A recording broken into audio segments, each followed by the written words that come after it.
Mr. Sudarshan Traders is a partnership firm in which Ram and Krishna are partners sharing profits and losses in the ratio 3:2. हा problem आहे 5th Maharashtra बोर्डचा syllabus मधलं. तर measure Sudarshan traders आहे, तिथं partners कोण आहे? Ram and Krishna are their partners. मग त्याचं प्रॉफिट शेअरिंग रेशिओ इथं काय दिले? 3:2 दिलेत. मग पुढे बघा, from the following trial balance prepare final account for the year 2018 and 19. इथं ट्रायल बॅलन्स दिलेला आहे बघा. सुरुवातीला ओपनिंग स्टॉक ट्रेडिंगचा डेबिट साईड. मग सेकंड इथं कॅपिटल अकाउंट दिलेत राम आणि कृष्णाचं. त्याच्यानंतर इथं खाली करंट अकाउंट दिलेत. ज्या प्रॉब्लेममध्ये कॅपिटल अकाउंट आणि करंट अकाउंट दोन्ही देतात त्यावेळी ते काय समजून घ्यायचं? फिक्स्ड कॅपिटल मेथड आहे समजून घ्यायचं. फिक्स्ड कॅपिटल मेथडचा नियम काय आहे? कॅपिटल सेम म्हणजे फिक्स राहतात आणि जे काही पार्टनरला रिलेटेड सॅलरी असू दे, प्रॉफिट असू दे, कमिशन असू दे, ते सगळं करंट अकाउंटमध्ये एंट्री होतात. मग आता इथं कॅपिटल अकाउंट जे आहे ते ॲज युजल बॅलन्स शीटमध्ये दाखवायचं आणि करंट अकाउंटची बॅलन्स दिलेत. रामचं क्रेडिट बॅलन्स आहे, कृष्णाचं डेबिट बॅलन्स आहे. म्हणजे करंट अकाउंटची मध्ये डेबिट बॅलन्स एकट्याचं आणि क्रेडिट बॅलन्स एकट्या असं आपण करूया ते नंतर. त्याच्यानंतर परचेजेस. आता डिस्ट्रीब्युशन करायचं आहे आपल्याला. परचेजेस कुठे येणार? ट्रेडिंगचा डेबिट. ओके. आता सेल्स. आता सेल्स ट्रेडिंगचा क्रेडिट. आता sundry debtors balance sheet. Sundry creditors balance sheet liability side असं डिस्ट्रीब्युशन केलं तर चालते. टी फॉर ट्रेडिंग, डीआर म्हणजे डेबिट असतो, बी म्हणजे बॅलन्स शीट, एल म्हणजे लायबिलिटी साईड. आता bills receivable, bill balance sheet assets आहे. ओके. आता bills payable balance sheet liability side. आता कमिशन पेमेंट बी असू शकतोय, रिसिव्ड बी असू शकतोय, पण त्याची बॅलन्स डेबिटमध्ये दिलेत का क्रेडिटमध्ये दिलेत हे ठरवून मग प्रॉफिट अँड लॉस अकाउंटमध्ये येतोय बरोबर आहे. पण डेबिट साईड येतोय का क्रेडिट साईड येतोय? हा कमिशन डेबिट साईड अमाऊंट आला असतील तर डेबिट साईड घ्यायचं.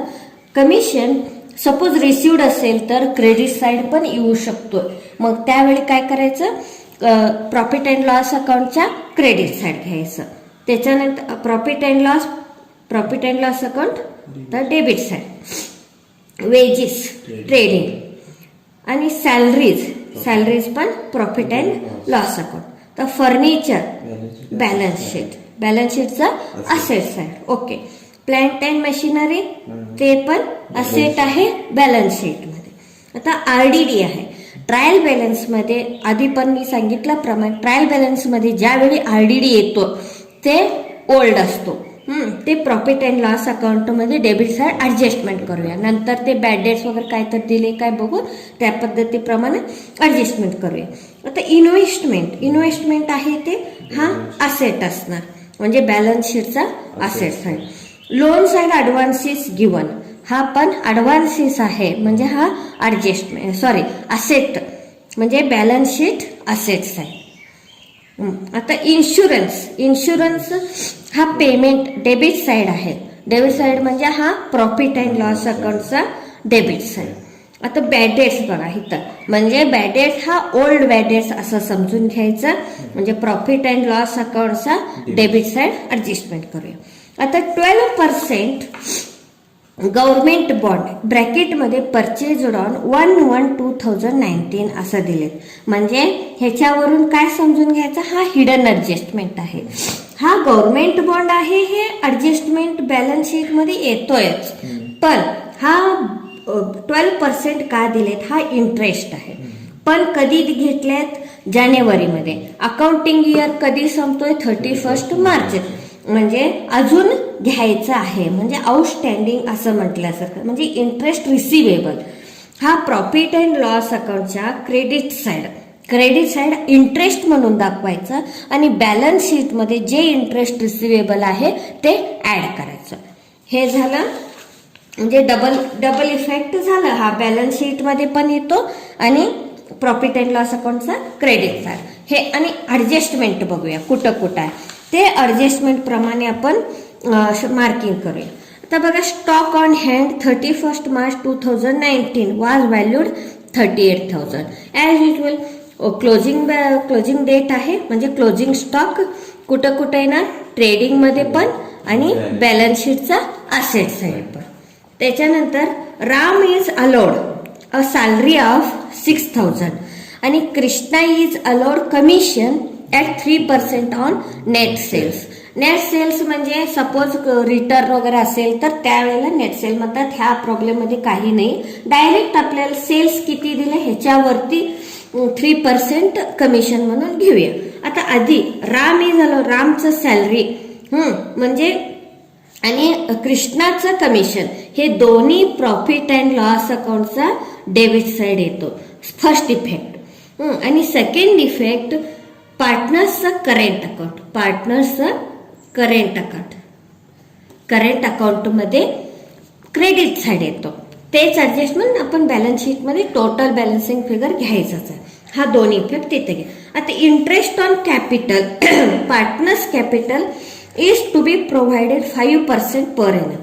आता त्यांचं कॅपिटल किती आहे त्याच्यावरती इंटरेस्ट ऑन कॅपिटल 5% असं घ्यायचं. हा इंटरेस्ट ऑन कॅपिटल असेल तर हा आपण प्रॉफिट अँड लॉस अकाउंटच्या डेबिट साइड वन इफेक्ट. मग त्याच्यानंतर पार्टनर्स इथं करेंट अकाउंट असल्यामुळे जे काही पार्टनर्स रिलेटेड असतो ते करेंट अकाउंटमध्ये जाणार, second effect. Next, provide depreciation on plant and machinery. आता प्लांट अँड मशिनरीवरती डेप्रिशिएशन आहे, first effect profit and loss अकाउंटमध्ये आणि सेकंड इफेक्ट बॅलन्स शीटचा पर्टिक्युलर असेटमध्ये ते डेप्रिशिएशन जे अमाऊंट आहे ते लेस करायचं. त्याच्यानंतर ₹3,000 from our customer is not recoverable. Not recoverable म्हणजे अशा पद्धती एक वेळा असं वेगळं टाईप दिलं तर कन्फ्यूज होतात. म्हणजे ज्यावेळी कस्टमर म्हणतात ते डेटर्सच रिलेटेड आहे समजून घ्यायचं. नॉट रिकव्हरेबल म्हणजे आलंच नाही पैसे, म्हणजे हा बॅड डेट. म्हणजे 3,000 बॅड डेट असं समजून घ्यायचं, म्हणजे हा न्यू बॅड डेट. आता हे प्रॉफिट अँड लॉस अकाउंटच्या डेबिट साइड आणि बॅलन्स शीटचा असेट साइड डेटर्स मध्ये लेस करायचं. तर नेक्स्ट, प्रीपेड इन्शुरन्स. हा प्रीपेड इन्शुरन्स बघा, इन्शुरन्स कुठं आहे, प्रीपेड इन्शुरन्स. इन्शुरन्समध्ये प्रॉफिट अँड लॉस अकाउंटचा डेबिट साइड एक आणि बॅलन्स शीटचा हा प्रीपेड असल्यामुळे लेस असल्यामुळे बॅलन्स शीटचा असेट साइड येतो. आता आपण हे एक विसरलं, म्हणजे त्या रिलेटेड इंटरेस्ट ऑन कॅपिटल झालं. तर डेप्रिशिएशन प्लांट अँड मशिनरीचं कुठलं आपण ऍडजस्टमेंट्स आहे इथं मी स्टार करतो. प्लांट अँड मशिनरीचं एक ऍडजस्टमेंट आहे, आरडीडीचं पण ऍडजस्टमेंट आहे आणि सन्ड्री डेटर्सचं पण ऍडजस्टमेंट आहे. तर नेक्स्ट आणि कुठलं आहे, कस्टमर बॅड डेट. इथं बॅड डेट एक आहे, बॅड डेट्स रिलेटेड. आता इन्शुरन्स इथंच आहे. आता इथं एवढं असं सोडवताना हे इझी पडतं, हा स्टार असलेला ऍडजस्टमेंट आहे. ट्रेडिंग अकाउंटमध्ये फिक्स जे काही आयटम आहे ते आधी लिहून ठेवूया, मग नंतर आपोआप ते पोस्टिंग करायला इझी होईल. सुरुवातीला ओपनिंग स्टॉक असणार, मग त्याच्यानंतर परचेजेस आणि ह्या साइड बाय सेल्स आणि एक 4-5 लाईन इथं सोडून बाय क्लोजिंग स्टॉक. हे एक झालं. आणि इथं पार्टनर्स करेंट अकाउंट एक काढले, इथं बॅलन्स ब्रॉड डाऊन तरी असणारच, by balance brought down Ram आणि कृष्णचं जे काय अमाऊंट येईल तेव्हा आपण सोडूया. आणि बॅलन्स शीटचा सुरुवातीला कॅपिटल कोण आहे, राम अँड कृष्णा, जे अमाऊंट येईल ते नंतर आपण पोस्टिंग करूया. आता पहिला पॉइंट बघा, ओपनिंग स्टॉक म्हणजे 36,000. ओपनिंग स्टॉक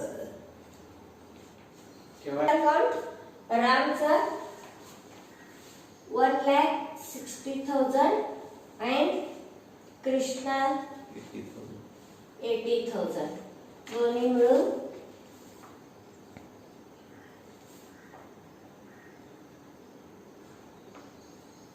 2,40,000 होते. नेक्स्ट आता करंट अकाउंटची बॅलन्स दिले बघ.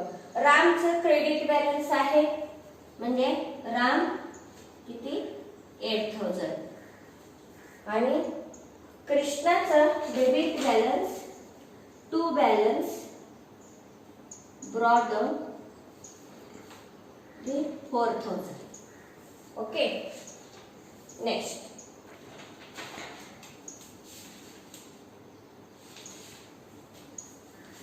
परचेजेस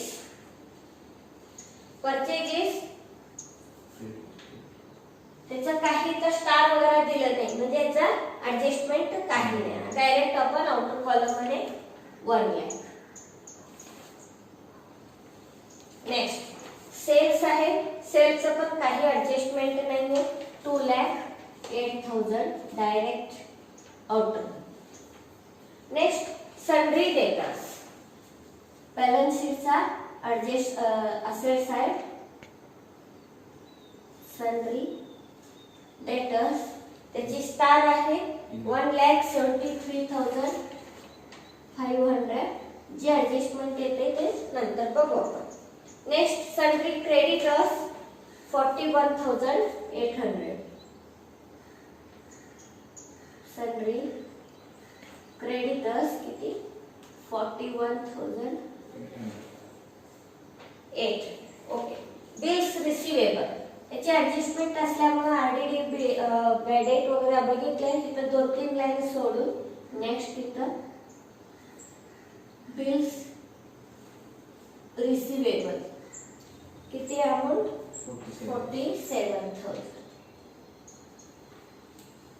नेक्स्ट बिल्स पेएबल आहे 21,000. Bills payable 21,000. Next commission debit balance आहे म्हणजे एक्सपेन्सेस.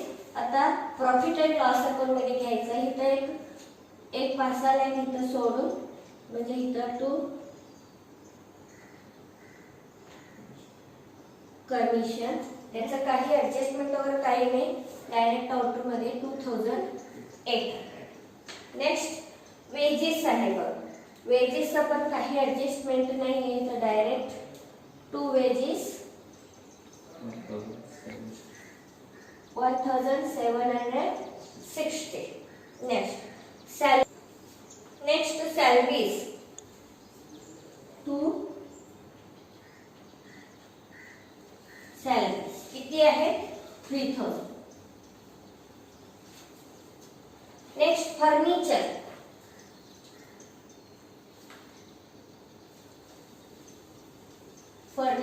त्याचा काही ऍडजस्टमेंट नाहीये 25,000 direct outer. Next plant and machinery adjustment आहे बघा त्याचं. प्लांट अँड मशिनरी 63,000 म्हणजे डेप्रिसिएशन आहे त्याचं. डेप्रिसिएशन नंतर आपण कॅल्क्युलेशन करून आउटर मध्ये लिहूया. आता आरडीडी ओल्ड आरडीडी आहे बघ. नंतर बॅड डेट पण आहे. तर bad debt old bad debt जे अमाउंट आहे ते नंतर लिहूया आपण. आता ऍड न्यू बॅड डेट आहे. न्यू बॅड डेट आहे का ऍडजस्टमेंट मध्ये कस्टमर्स नॉट रिकव्हरेबल असं आहे ते नंतर म्हणजे त्याला न्यू बॅड डेट. मग न्यू आरडीडी वगैरे काही दिलं नाही म्हणजे जे अमाउंट येईल त्याच्यात लेस ओल्ड आरडीडी किती आहे. ओल्ड आरडीडी 1000 बघू पण. Next investment.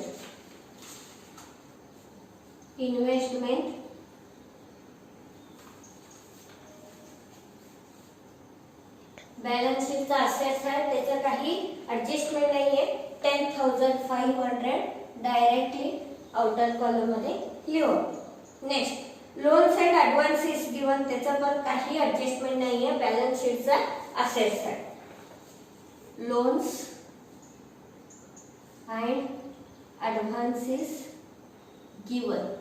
How much amount is there? 35,240. Okay. त्याच्यानंतर इन्शुरन्स. इन्शुरन्स हा एक्सपेन्सेस आहे. मग त्याचा स्टार्ट केले बघा, म्हणजे त्याचा ऍडजस्टमेंट आहे. म्हणजे टू इन्शुरन्स इनर कॉलम मध्ये घेऊया 2,500. नेक्स्ट आता बॅड डेट आला बघा 500. हा ओल्ड बॅड डेट. इथं आपण ओल्ड बॅड डेट याचं अमाउंट याच्या समोर इथं लिहूया.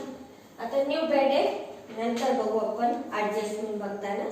तर 12% गव्हर्नमेंट बॉन्ड परचेज ऑन 1/1/2019, म्हणजे जानेवारी मध्ये खरेदी केलाय, पण त्याच्या अकाउंटिंग इयर कधी कंप्लीट होतं? 31 मार्चला. म्हणजे अजून 3 महिन्याचा, जानेवारी फेब्रुवारी मार्च 3 महिन्याचा त्याचा इंटरेस्ट देणं बाकी आहे. म्हणजे आधी इथं 12% किती गव्हर्नमेंट बॉन्ड्स अमाउंट किती आहे? 15,000. तर त्याचं वर्किंग नोट एक बघूया. गव्हर्नमेंट 12% गव्हर्नमेंट बॉन्ड आहे. किती आहे? 15,000 पूर्ण वर्षाचा आहे. आणि 3 महिन्यासाठी किती तर काढायचं आपल्याला. 3 महिन्याचं बॉन्ड 12 महिन्यासाठी, हा 3 महिन्यासाठी. 3 महिन्याचं इंटरेस्ट 450. आता इंटरेस्ट एवढा रिसिवेबल आहे, मग इथं ऍड करायचं. ऍड इंटरेस्ट ऑन बॉन्ड किंवा इंटरेस्ट रिसिवेबल असं 15,450. आता हा असेट वरती आहे, म्हणजे कधीही प्रॉफिट अँड लॉस अकाउंट मध्ये इंटरेस्ट अजून जर खाली bye interest on bond receivable outer मध्ये 450 झालं. आता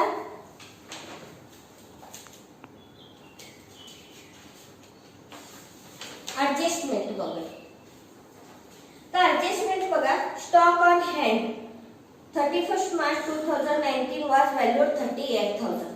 आज जे क्लोजिंग स्टॉक आहे फर्स्ट इफेक्ट 38,000 आणि नेक्स्ट क्लोजिंग स्टॉक किती? 38,000.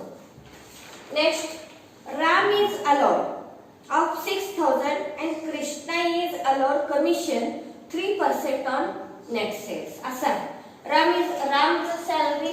आता सॅलरी आहे म्हटलं पार्टनरचं salary first effect profit and loss अकाउंटचा debit side. Ram salary sorry हे ऍडजस्टमेंट आहे. एक लाईन सोडून मग खाली घेतो. राम सॅलरी किती आहे? 6,000. हे फर्स्ट इफेक्ट. आता second effect partners current account मध्ये फक्त सॅलरी किंवा इथं राम सॅलरी म्हटलं तर मी चालेल, फक्त राम कॉलम मध्ये कृष्णाचं काही समान. आता नेक्स्ट त्याच्यातच Krishna is allowed commission 3% on sale. Sale किती आहे? 2,08,000. 2,08,000 वरती 3% कमिशन काढते. Commission, Krishna's commission, Krishna's commission किती 6240. आता हे सेकंड इफेक्ट करेंट अकाउंट मध्ये बाय कमिशन किती 6000. रामचं नाही, कृष्णाचं column 6240. Next, interest on partners capital is to be provided 5%. Interest on capital. आता कॅपिटल किती इथं लिहिले बघा, 1,60,000 रामचा, कृष्णाचा 80,000. आधी तर लिहूया आपण बाय इंटरेस्ट ऑन कॅपिटल. आता 1,60,000 वरती आणि 80,000 वरती 5% काढायचंय. 10% ला इथं 16,000 होणार, त्याचा निम्मे म्हणजे 8,000. रामचं 8,000 आणि आता बघा कृष्णाचा म्हणजे 10% ला 8,000 आणि 5% ला 4,000. समजलं? Next, provide depreciation on plant and machinery. एक राहिले. Interest on capital second effect profit and loss account मध्ये लिहायचं आहे. To interest on capital. रामचा किती 8,000 आणि कृष्णाचं 4,000, टोटल 12,000. नेक्स्ट, आता डेप्रिसिएशन. प्लांट अँड मशिनरी वरती ऑलरेडी लिहिलेलं आहे. किती टक्के 5%. आता 10% ला 6,300, त्याचा निम्मे बघा 5% ला किती होतंय, किती 3,150 आणि इथं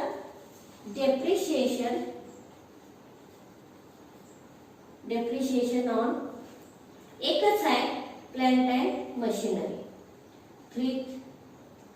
3,150.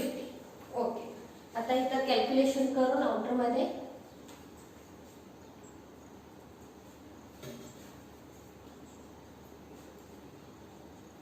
बघा 59,850 येतो का.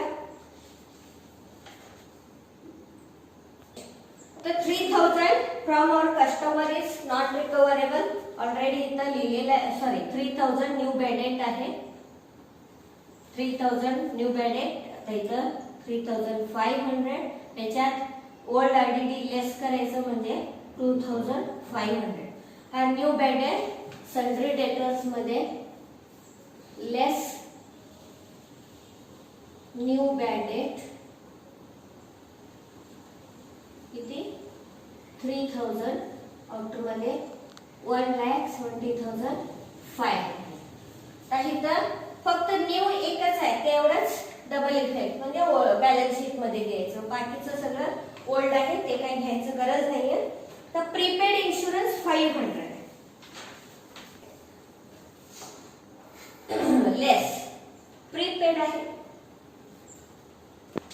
प्रीपेड 500 म्हणजे आउटर मध्ये 2,000. प्रीपेड तरी बघायचं किंवा लेस तरी बघायचं. टेक्निक सांगितलेलं, लेस केलेला बरोबर अपोजिट साइड. इथं प्रीपेड इन्शुरन्स किती 500. बाकीचं सगळं ऍडजस्टमेंट झालं. आता 1 बाय 1 क्लोज करू. इथली सगळं ऍडजस्टमेंट झाली. आता बघा ट्रेडिंग अकाउंट.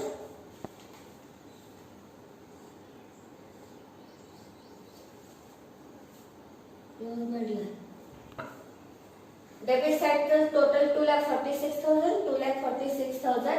आता सॉरी, क्रेडिट साइडचं टोटल, डेबिट साइडचं टोटल किती होते बघा. हे 1,36,000 आहे. 1,37,760 होते बघा. 1,08,200. म्हणजे ग्रॉस प्रॉफिट 1,08,240 ते ब्रॉट डाउन करायचं बाय ग्रॉस प्रॉफिट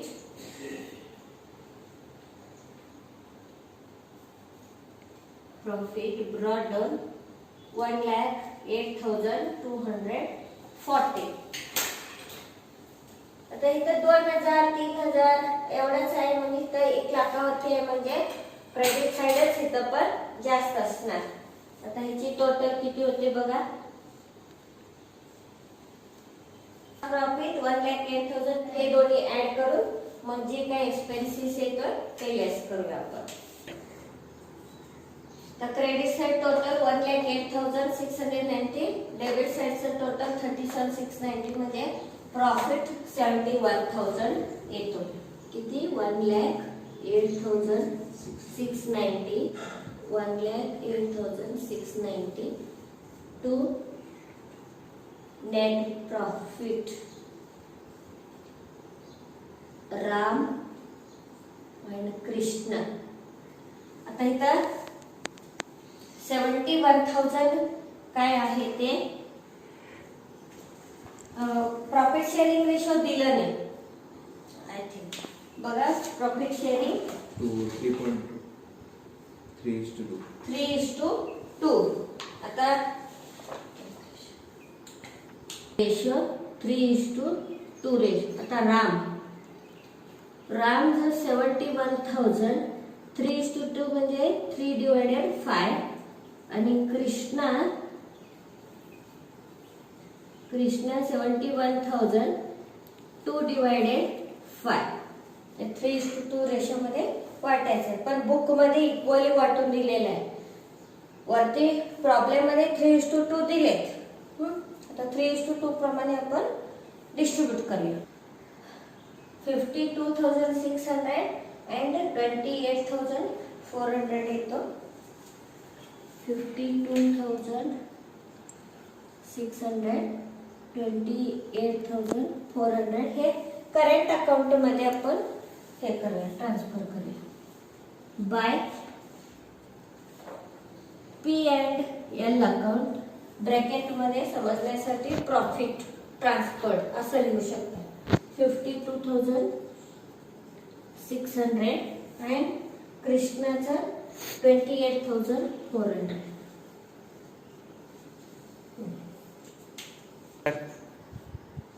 आता रामचं टोटल 74,600, कृष्णाचं टोटल 38,640.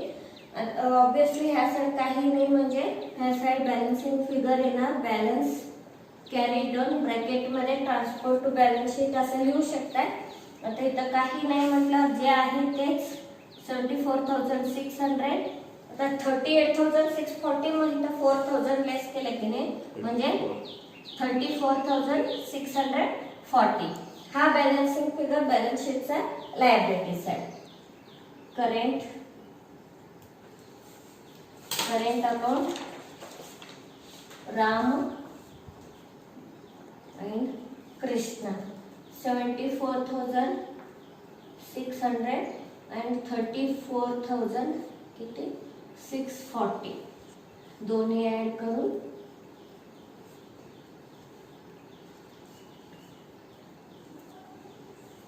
ओके. बघा इथं आता टोटल करून बॅलन्स शीटचा 64,600 हे पण 64,600 त्याची बॅलन्सिंग फिगर 64,600 आणि 34,000 आणि इथं ओके. तर बघा 1,040 ओके. थँक्यू. बघा थोडं कॅल्क्युलेशन करू.